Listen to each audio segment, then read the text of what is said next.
Hey, everybody. You are live on Shally's Alley. This is not rehearsed. This is a live show. If you're watching it right now on September 12th at 1 p.m. U.S. Eastern Time. If you're watching it at any other time after that, it's a recording. Welcome to Shally's Alley. Today, I have an interesting guest, very different than every other guest I've ever had in one particular way. And that is, most of the time, I tend to focus with my guests on aspects of the broader talent sphere, like recruiting and sourcing and talent management. And sometimes we get into workforce planning and the general human resources sphere. But today, even though Diane comes to us from the world of talent, her claim to fame is she is a business starter.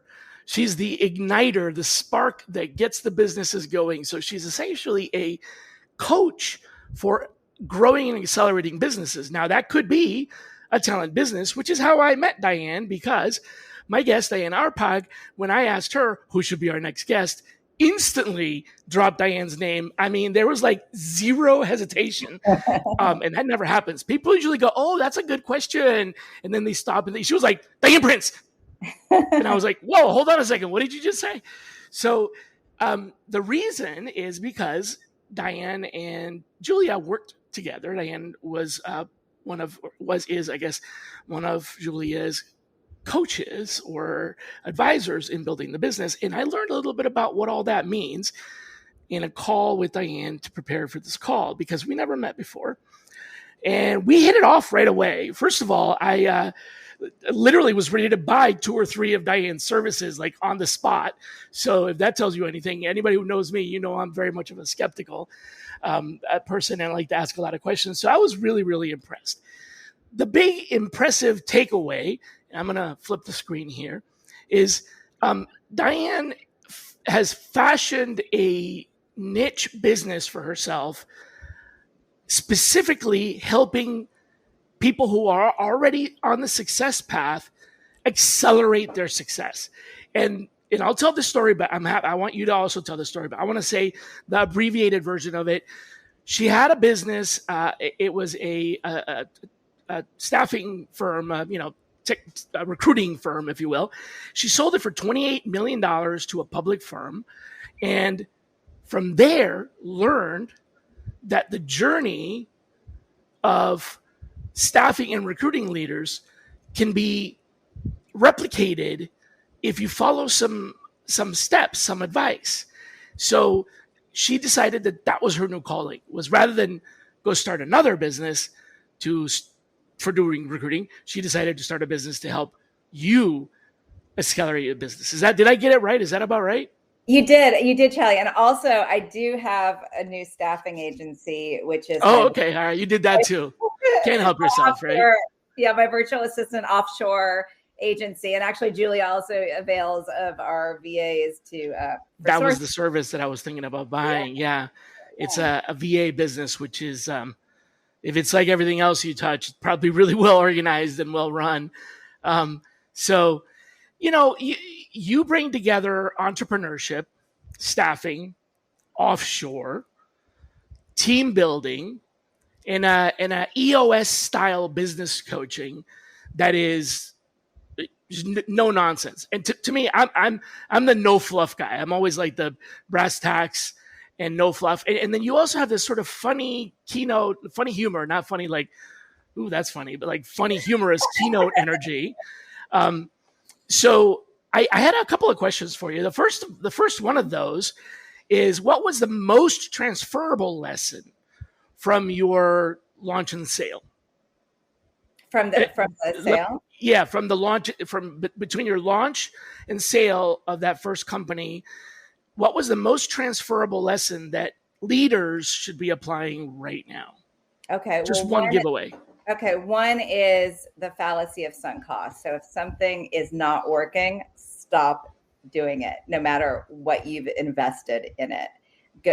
You're always starting from scratch. Okay. So if it's money or time, it doesn't matter. If it's not going to get you where you want to go, cut it off and stick with what's working and cut off what's not working.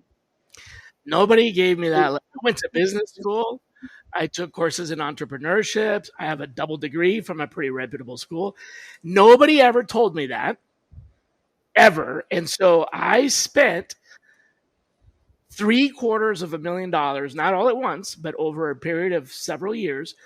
I spent $750,000 on a business that wasn't working because I thought it would work. And after, I think it was 7 years, I was so invested in it not working that I literally did exactly what you just said.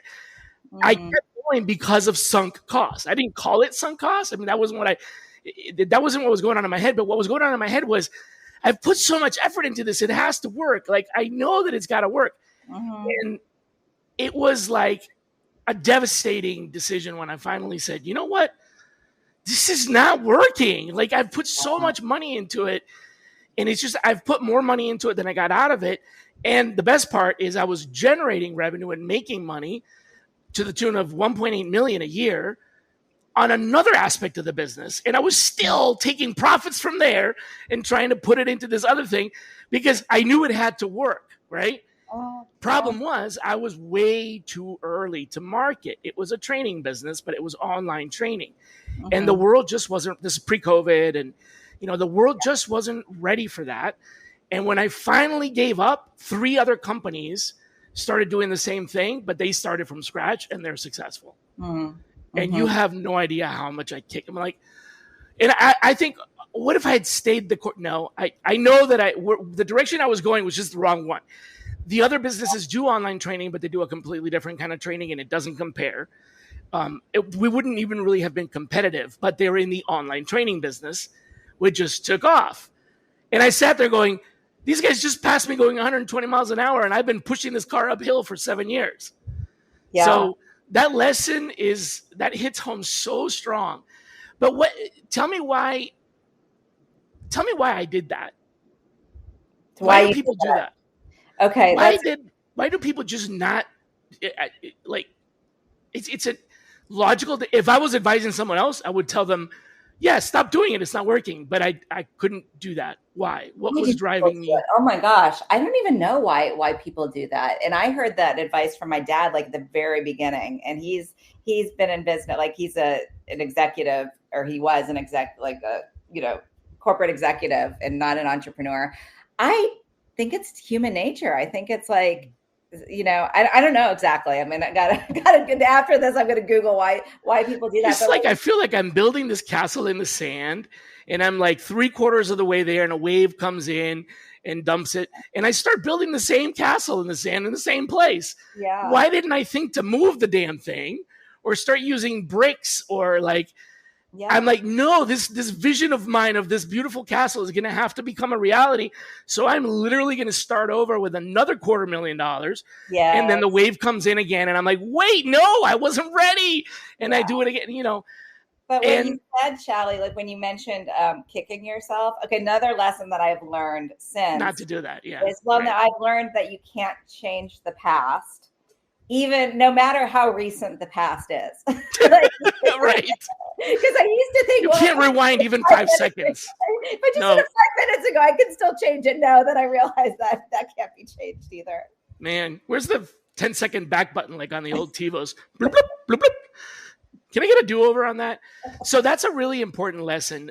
Yeah. Doesn't matter how much you've put into it or invested. Basically, if it's not working, now is as good a time as any to stop.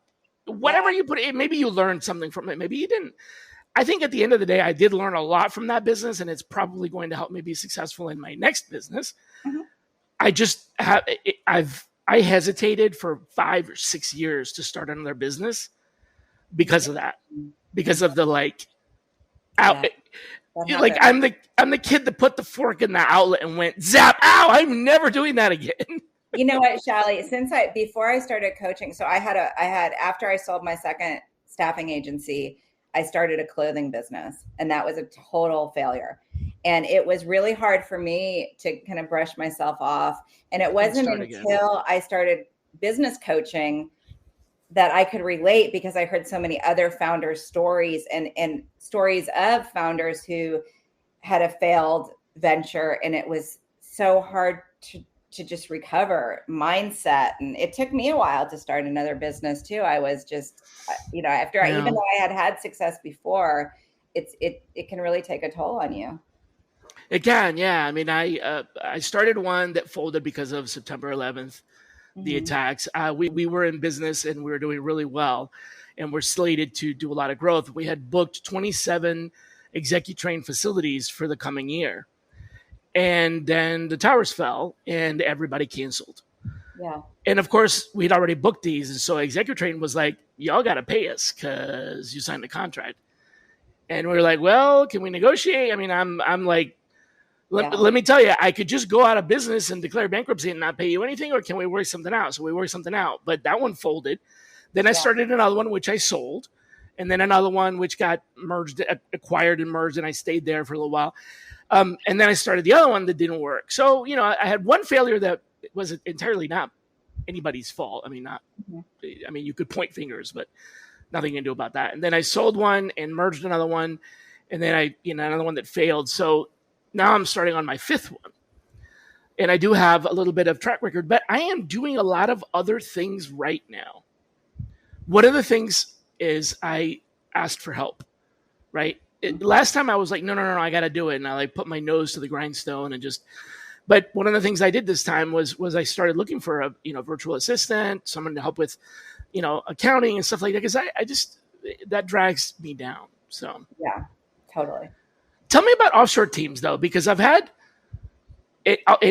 I'll start with, I've managed corporate offshore teams. I've built corporate offshore teams in India and other places. I've coached leaders who have done that. And I know that corporate offshore teams can be successful. But me personally, when I tried to use an offshore VA, I failed miserably. Not once, not twice, but thrice. And I don't want to do it again. That's why I was asking you about the service, because I don't want to do it again.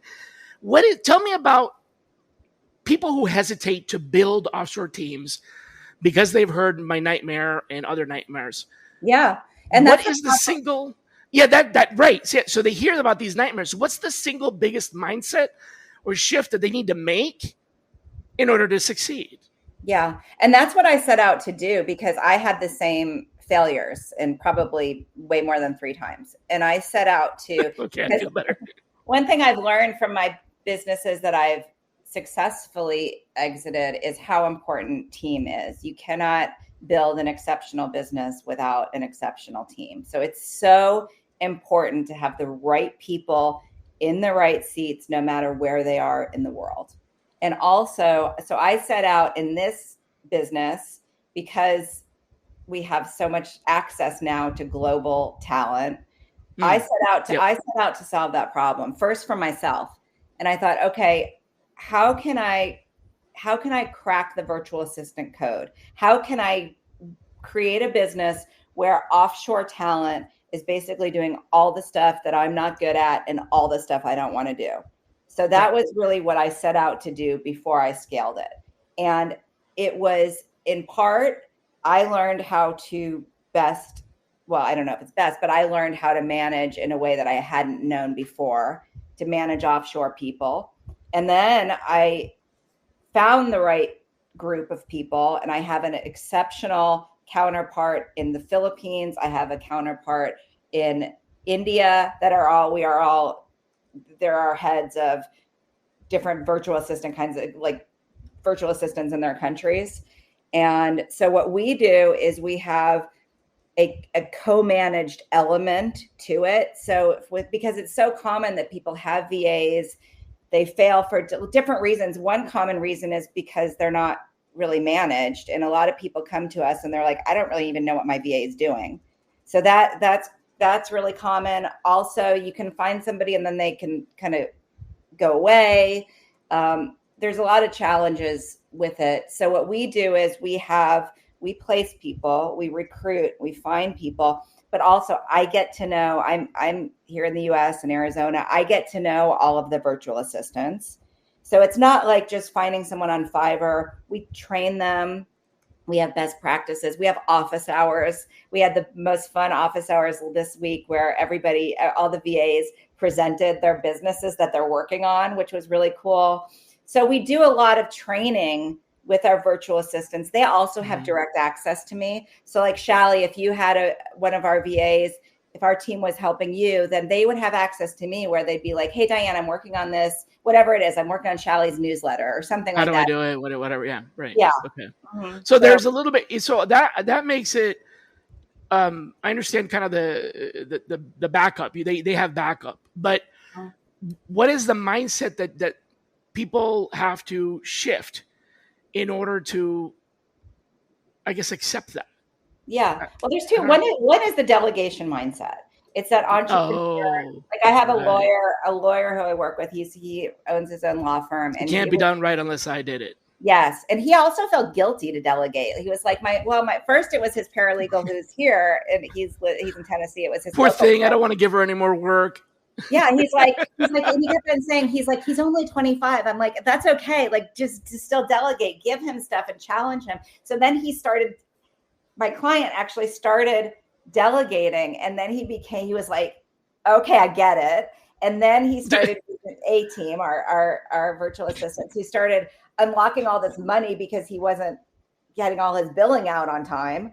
So it's the minds. One is the mindset shift of I have to do it myself, and the ability to let things go if you do want to scale. The other thing is the mentality of I hired someone from India and it was a disaster and I'm not doing it again, which is the same as saying I hired someone from Texas and I'm never hiring someone. I've never said again. You know? I've never said India, like, you know, and actually I'll tell you where the countries were because I don't think it really matters. But India was one of them. Mm-hmm. I also tried Nigeria. And I also tried Philippines. Now, I didn't go out and say, I'm going to try Nigeria. I was looking for VAs and their resumes and their profiles. And I found people that looked like they had competencies in the areas that I wanted. I was not looking at a geography because I wanted the quality first, right? It just so happened those were the three countries. So yeah. So don't lump. So one of the common mindset is just kind of lumping everybody in like they're all the same when there's actually billions of people and they're individuals. One of my VAs, we were having this conversation because it comes up often, and he was so funny. He goes, yeah, we actually read books too. You know, they're people. They're individuals. And okay. They're really yeah. Smart. Right. Yeah. That's a little. Most of our people have college degrees. Some of them have MBAs. Right. And it's not just assistants too. That's another thing that, you know, we say virtual assistants because that's really like kind of it's more of a business assistant. Yeah. They do everything. Like they source, they do marketing. My VAs do all my sales for me. So really, I mean, pretty much anything that you can think of. It's an assistant. It's a multi-thing, you know, multi-purpose business assistant. It's what you need. I mean, and now, you know, some people might be really good at sales and so they don't need support for that. You know, in my case, I was terrible with like all the billing and the accounting of that and the filling out contracts. And I would always have all these back and forths and, you know, with vendor portals and stuff like that. So I that's one of the things I needed help with is someone that was very attention to detailed, could gather all the information and kind of keep track of it and stay on it. And because you got to follow up with people and check in, you know, on these processes and all that. So. And also the follow-up too. Candidates, if you're recruiting, the follow-up with candidates, and the follow-up if you're doing biz dev, the follow-up prospects, because it's hard, especially if you're a solopreneur. It's hard to keep up with the follow-ups. And my VAs do all my follow-ups for me as well, so they really keep me on track so that, you know, if you're in my web, you're not going to not hear from me. You know, right. We're going to be consistent. Yeah, that's true. So the mindset shift is get over delegation. Like, you know, you need to delegate, just get over that. And then get over the they're not from India, or, you know, just realize that they're people and they have multiple skills. They can do many things. You just have to decide. I guess the question then is decide what it is that you want done and then find someone who's good at that. Right. And what we do too is like typically we start the first month is a lot of discovery as well. Like we want everybody to have quick wins, but then you'll realize like people typically realize they're like, oh, can you do this too? Or, you know, so it's really like getting to know each other. But the third thing I would say is a common misconception is looking at it. A lot of people look at it as an expense. I encourage people to look at it as an investment. Because you want to get an ROI from it. Like for me, even one of my keynotes that I did, there was the Colorado Staffing Association, and they asked me if I wanted to speak at their conference, and then they kind of ghosted me. I mean, I love them, no offense to them, but like they're just busy and they had other things going on, and they probably would have forgotten about me had we not. So one of my virtual assistants followed up with them probably every single week for 3 months. And then we secured, and I got to be the keynote at their conference. And that was, so, I mean, even just that was such an ROI. And like with recruiters, I mean, if you're doing, say, for example, if you have you're doing direct hire and you have say you have a $40,000 placement fee, even a $30,000, you could have an entire team just getting one extra placement makes up for it. Right. Yeah. One business deal, so it pays for itself. So I guess that's a third mindset shift then, the get out of the, it's an expense operating cost rather an investment, which is, the same thing with when we started with the sunk cost, right? Because even though it's sunk cost, it was an investment in learning what works, what doesn't work. And I can tell you right now, I know a lot about online learning systems, a lot more than almost anybody else that I know. I've even had conversations with people who are experts in curriculum development and creating online learning systems, and I know more than some of them. So I paid for that expertise. It's not what I want to do for a living, so it's not like I have a job if I ever, fail at this one. But I did learn a lot, and if I was to do that again, I now have all this institutional knowledge that I didn't have before. So there's an investment. Right. The $3 million MBA. Yeah, exactly. I invested in that. There you go. So I heard something from you when we first talked, and I started reading on it and following up. I'd never heard this before. The EOS, the entrepreneurial operating system. You say that you run on an EOS, I guess your own version of it, right? What do you keep from the EOS, and what have you intentionally broken or bent to make it work better in our world? Some of the EOS tools I really like. There's some like hiring systems, and I like how, so we typically run our meetings based on how EOS runs their meetings, which I really like. And it's a way to keep everybody on track, so that also that the team can help each other to solve problems, solve issues. In the meeting agenda, if done right, then most of the time is working on solving issues. So you're not down with going off. Yes. I like that. I like the visioning. I'm big on visioning. I have my own visioning, and I think you're gonna show my QR code, because there's a visioning exercise in there too. I'm very big on building things based on what you want to get out of it, what you want to accomplish out of it. So I have my own tools for that as well. So like take parts of it, take what you like and leave the rest. I'm not like certified or anything with EOS, because I like to do things my way as well. And one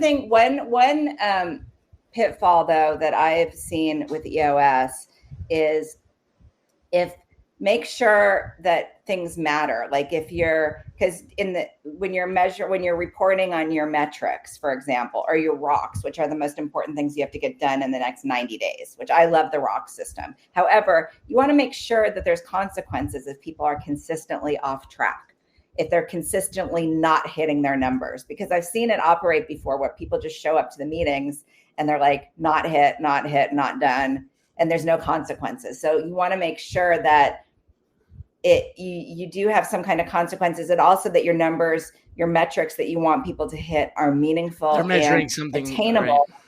Right. Yeah. Otherwise, people come to the meetings and they're just like, oh, well, nobody hits their numbers. We don't have to hit our numbers. It has no importance anymore. It has no value. Yeah. So are you pointing to a particular EOS system, or software, or you've sort of made your own collection of Yeah, applications that become the EOS? I have used their software before, but my team uses Asana and or like whatever our clients are using, we use. So we're not like that stuck. Like we don't adhere to it that much. But there is great software out there that is EOS like software, EOS partner. right? Yeah, and so that's like a collection of tools they're part of like a central platform that you can use almost like an all-in-one, meeting, scorecard, to-do process, stuff like that. Yeah, that's what. Okay, gotcha. That's what it is. Yeah, but like anything, I think it's like take what you like, leave the rest, and that's why I don't adhere to any one formula method. So what is a big thing that you take out, like that you don't put into the EOS? Well, I would say that what I said about like the metrics, just make sure that they stick. I have my own vision. Oh, gotcha. Okay, right. That's not in the. I see. That doesn't go in. Yeah, so that's the one thing that I created. Yeah, and then like they have a good system for hiring and also evaluating people that I really like. But I've added to that as well. Like they have you always want to look to see if people get it. Do they understand the job? Do they want it? Are they motivated to do it? And do they have the capacity to do it? So I love that from EOS. But then I will also add like some different steps to that and like to analyze your people.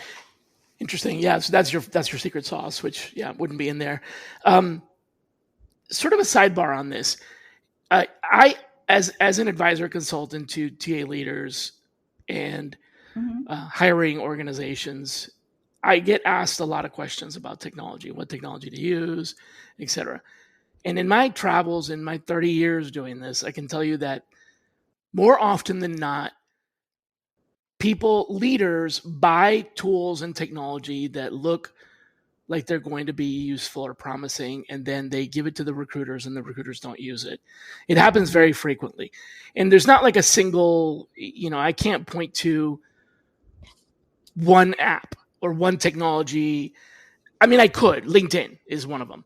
But there's lots of others where, the company buys it. I've been the highest ranking person in an organization in TA where the CFO bought something and said, y'all are going to use it. And everybody was like, oh my God, why do we have to? So there's all these tools we get thrown at. There's always something new in the market. Every day there's a new sourcing platform or whatever, interviewing, AI, whatever.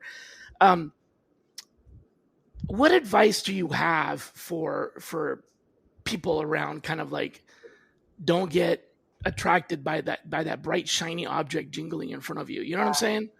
Yeah. Because I feel like I'm constantly telling people, do you really need that? Because they'll ask me, should I buy this? Well, do you really need it? Are you using the other thing that you? Yeah. No, we're not using it. But that's because it sucks. Oh, okay. Well, this one doesn't suck. No, this one's supposed to be great. Okay, but did anybody even use the other? Are you replacing something that you want to make better? Or are you just? What's going on there? And what's your advice to that? I love that question. It's so common. I mean, one of my clients, when he hired me, he had spent over $250,000. Right? They were using Bullhorn, and they didn't like it. Like you said, they're like, "Oh, Bullhorn sucks." And then they decided to create their own ATS, which is very common. And $250,000 in, finally they let loose of the fallacy of sunk cost and learned the lesson the hard way. And then they brought in a new ops person who decided to figure out how Bullhorn works and realized that it actually does what they needed to do. That's what they wanted it to do. Right. So it's, one thing is, and it's just so common. I mean, people just look at, a lot of times, I have found that a lot of times the answer is with something that I already have. I don't need to buy something. I mean, this goes towards anything, it could be even like an outfit. I look at my closet, I'm like, oh yeah, I already have those, but like, what do you have? Like, always look at, how do I keep things simple? Because it is so easy now too, with all the AI tools, there's so many. And if you're looking at implementing something, and actually we do have one of our virtual assistants actually puts together tech stacks so you can have an advisor help you. That does that. Yeah. Yeah. Because and also if you are going off on your own, there are a lot. One thing that people assume that they need things that they already like enterprise type software, but there's startup versions to most everything now that are a lot more affordable. But really, I mean, it's just to have that discipline. Discipline is one of the things when I talk about my 5 steps to building an 8-figure business. Discipline is one of those things. And it is like looking at every time you're like, oh, that looks great. I should, I need to be using that. Look at what you have. And then also it comes from leadership, because when leadership buys a new tool and just kind of like throws it out there, we're going to be using this now. It happens a lot. It happens a lot. And so leadership, like with my team right now, our CRM, we're using HubSpot. And so my team typically uses it, but I have to do best practices too. Like I have to be in there. I have to know how it works, because if leadership isn't doing it and they're just kind of throwing it out there, it's not going to catch on. And then you need to have the training, but ultimately too, people need to understand how it helps them. They need to see the value, and if they're doing it. So it's not like an eye roll, like, oh God, it's another. Maybe start with that. Start with, how does this help you before you even buy it? How does it help you? And get them figure out how your team, if it's a tool that you really want them to use, figure out how your team can get some quick wins on it, so that they're using it from the beginning. They're getting quick wins so that they're using it how it's intended. Otherwise, it's just going to gather dust and cost a lot of money. Yeah. And also stick with, it's sort of like, if you can't have the one you love the one you've got. I feel that way. I know that's something that I've had to do a few times. And I'm usually the progressive, voice of reason, like, let's go ahead and move on to something more modern. I kind of think of it as a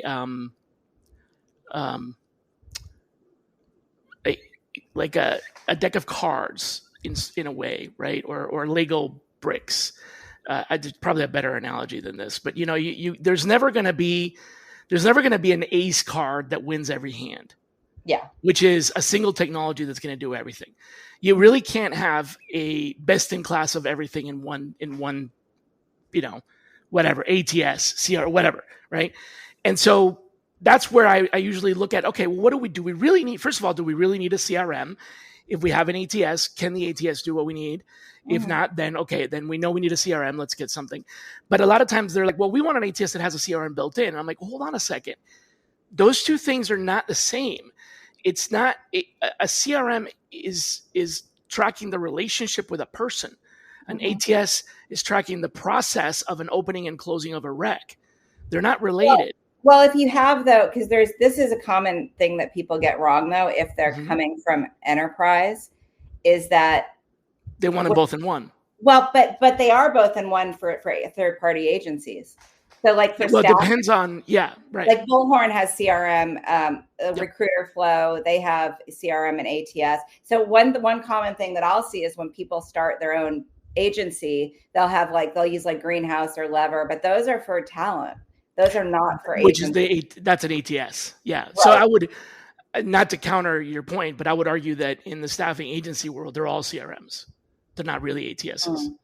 Because you're really, and it's a misnomer, honestly.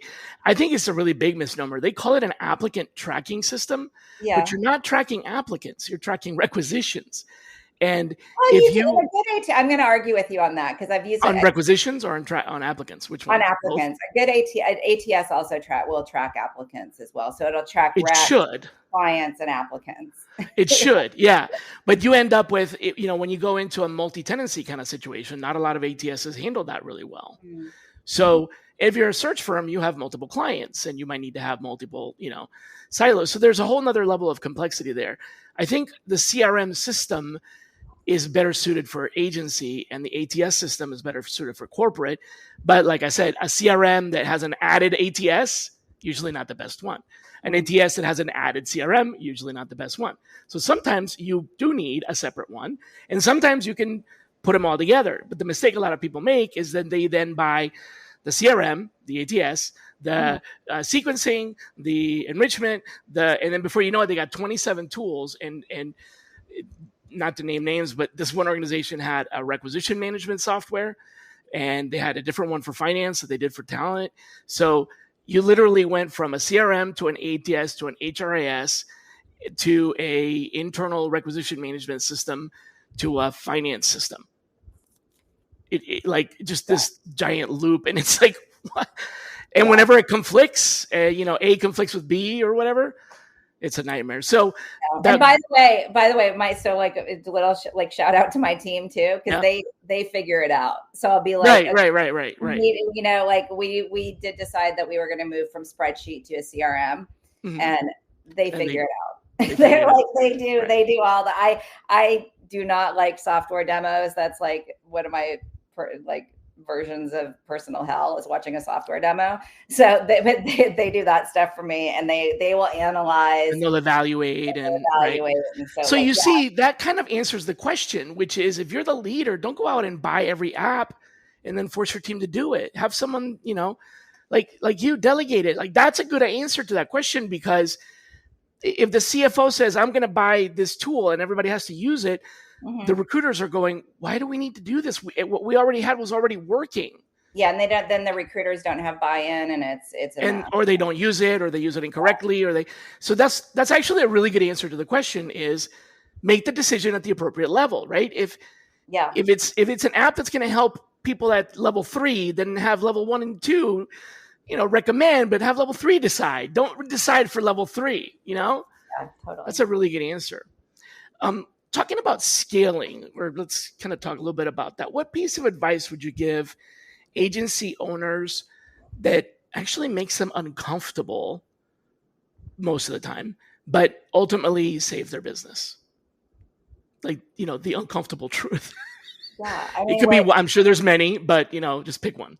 Yeah, a lot of it is letting go of perfectionism, because that's why I've been able to build businesses like I have, because I'm not a perfectionist, and there's definitely downsides to that. So I need to have people around me, and I need to have people on my team who are perfectionists, because that's, details are important. I'm not a detail-oriented person, but I think that letting go makes a lot of people really uncomfortable. And, what if they say the wrong thing? Or, well, sometimes they're going to. And sometimes my people say the wrong thing. But a lot of times my people will say, I'll be like, oh, I wish you wouldn't have said it that way. And then they end up closing the deal. So I'll be like, okay, what do I know?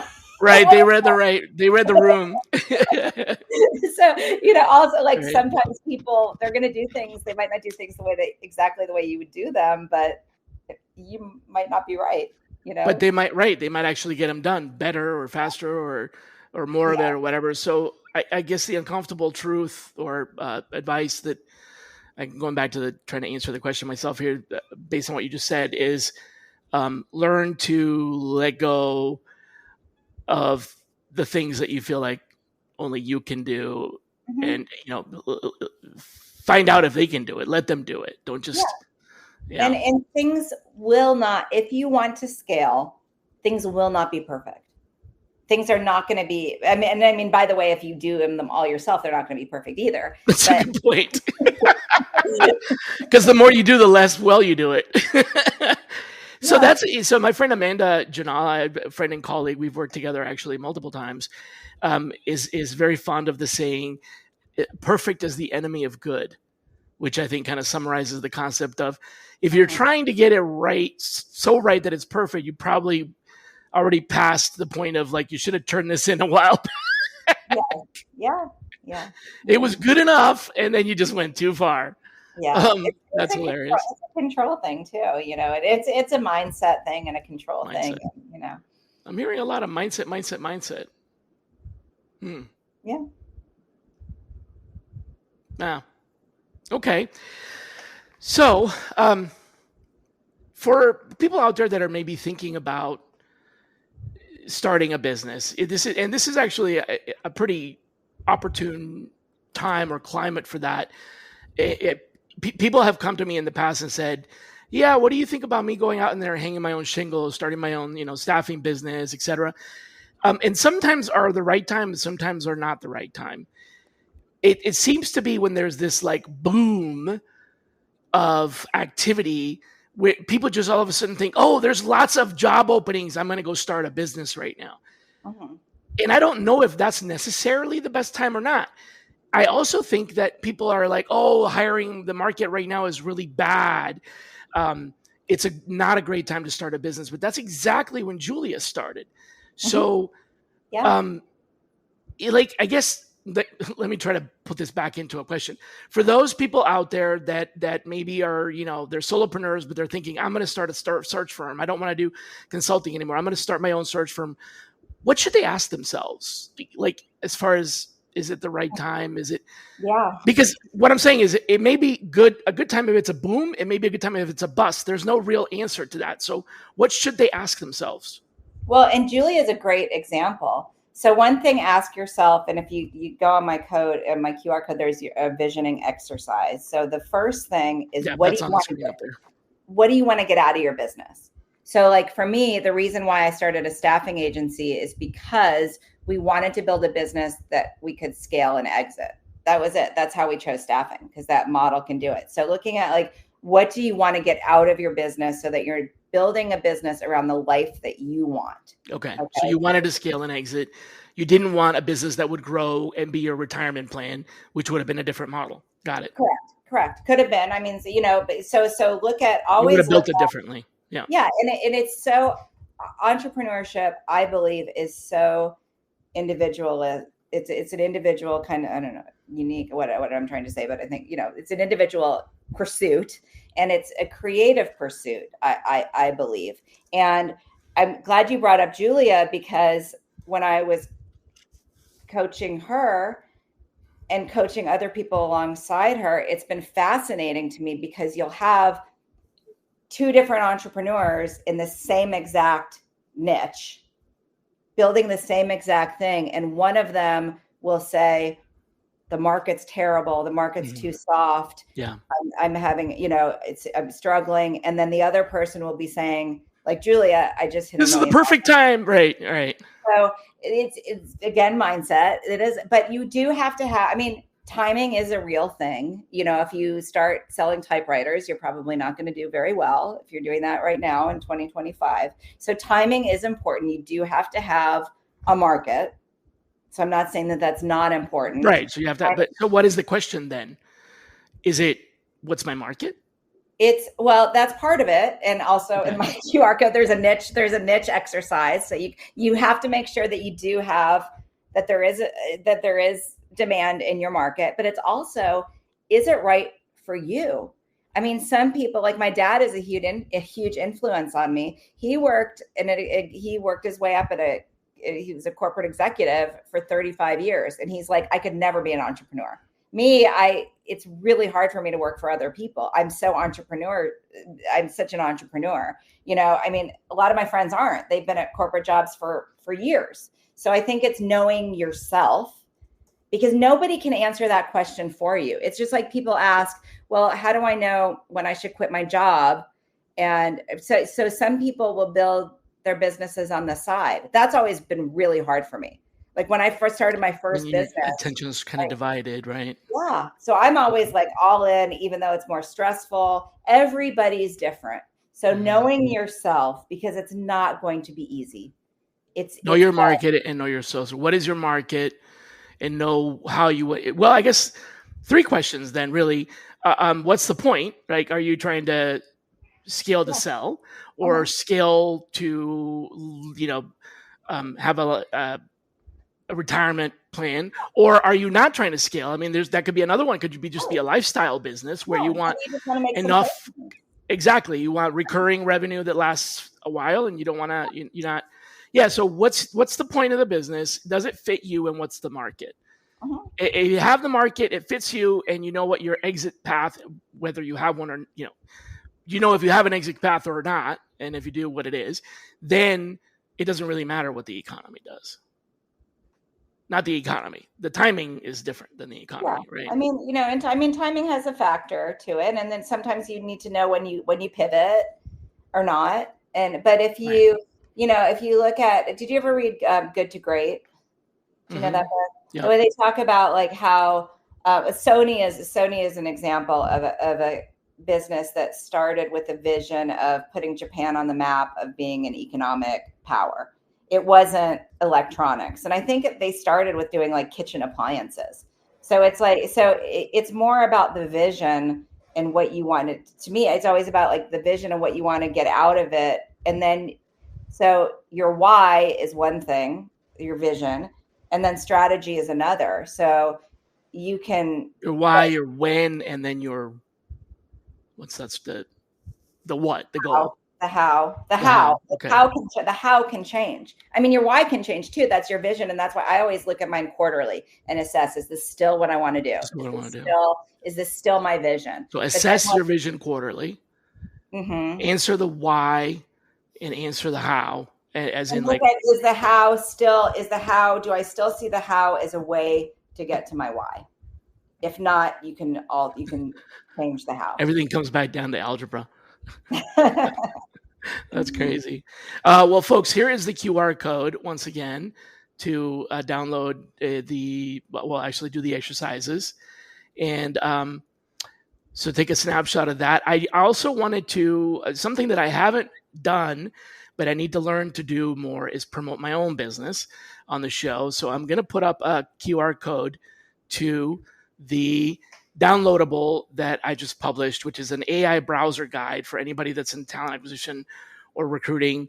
Scan this, and it is a free download, multi-page document that goes through what an AI browser is and what it means to us in recruiting, because there's a lot of confusion around automation, and this is not really automation. This is really actual AI browser. Yeah. So I'm going to snap your code right now. Yeah, snap the code, free download. And then, of course, please subscribe to my podcast, which I also don't do enough. Asking people to subscribe is, I'm like, it's self-promoting, dirty. I don't want to self-promote, but there I am, So please subscribe and download. And then we're ready for my last question for you, which is, you've coached founders, executives, entrepreneurs. Is there a very common or most common blind spot that you see in leaders that holds their teams back? Like, what's the biggest blind spot? One of the biggest blind spots is holding on to the wrong people and not realizing how important it is to have the right people. That's one of the most common things that I get. So it's going back to let that go. Sunk cost, let it go. And if it's the wrong person, let them go too. Yeah, even if they're nice, you care about them, and it just if they're your favorite, whatever. Yeah, it makes such a difference when you have the right people. That's what our businesses are our people, and you have to do what's right for the business. And I see founders not paying themselves and holding on to people who are like salespeople who haven't done a deal in a year, and they're holding on to them because they feel guilty. So that's a huge blind spot is keeping the wrong people for too long. Oh my gosh, that's a good one. I think that doesn't just work for entrepreneurs. I think that also works for business leaders as well. We sometimes just hold on to that employee, even though we're not the owner of the company. We still hold on to that one employee. We probably could be moving them somewhere else where they'd be better. They'd be better matched. They'd be better. They'd be happier. Just move them somewhere else. You don't have to let them go necessarily. If you're a larger company, you can find them a home elsewhere. But I think we do tend to hold on to people because of those loyalties, and it actually may be misguided loyalty, because if your loyalty is to making sure that you take care of your people, and that person would really be in a better situation if they went somewhere else in the company where they would be happier and more valued, then that is actually in their best interest. Well, and they're affecting the other people too, like the people who are the right fits in the right roles. It affects them when there's underperformers or people who are wrong fit. Wow. One other blind spot, one other blind spot I want to say is that surprises a lot of people who aren't entrepreneurs is finance, because a lot of entrepreneurs are terrible with money, and they're visionary and don't really, like, I work with so many people who they have no idea what their break even is. They don't know if they're profitable. They don't know their numbers, and they have a lot of shame around it. So I just want to tell people that it's very common. So if that's you, try to let go of that shame and look for clarity. Always be looking for clarity, and answers come once you have clarity. Yeah, that's good advice. Yeah. especially if it's something you don't know how to do well. Don't be ashamed about it. Just really get someone that's good at managing finances, because that is, that was one of the things I was looking for to not outsource. That's not the right word. Offload or, delegate, because I recognize that about myself. And so the businesses that were successful, they always had somebody that was really more closer to the numbers.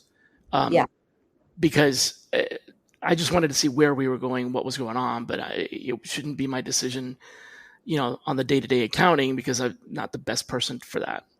Yes. Especially if it aligns with, I'd say, damn the torpedoes, put it, let's go all in. And then $750,000 later have to, so there you go. I should have probably done that too. Anyways, we could talk forever. This is great. Really good advice. I do need to make sure that we always end with the two questions that we traditionally end with. One of them is, give us something to think about. What should we ask ourselves as we play this recording back? Okay. So I'm going to do something for business owners. Okay. Or it could be for anyone really, but if you, had a blank sheet of paper and you could start from today, what would you do? What decisions would you make if all the other erase everything? Erase everything. Blank sheet of paper. Starting from today, what would you do and how would you build it? Okay, great question. And then, of course, always got to end with, who should be our next guest? Have you had Benjamin Mena? No. Oh, okay, Benjamin Mena. Okay, well, that was easy.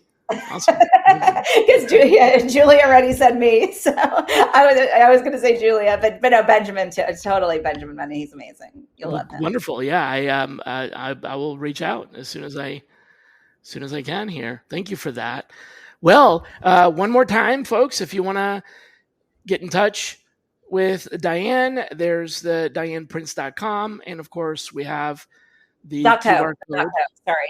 It's .co. I said .com, but it's .co, right? I wrote it correctly. I said it incorrectly.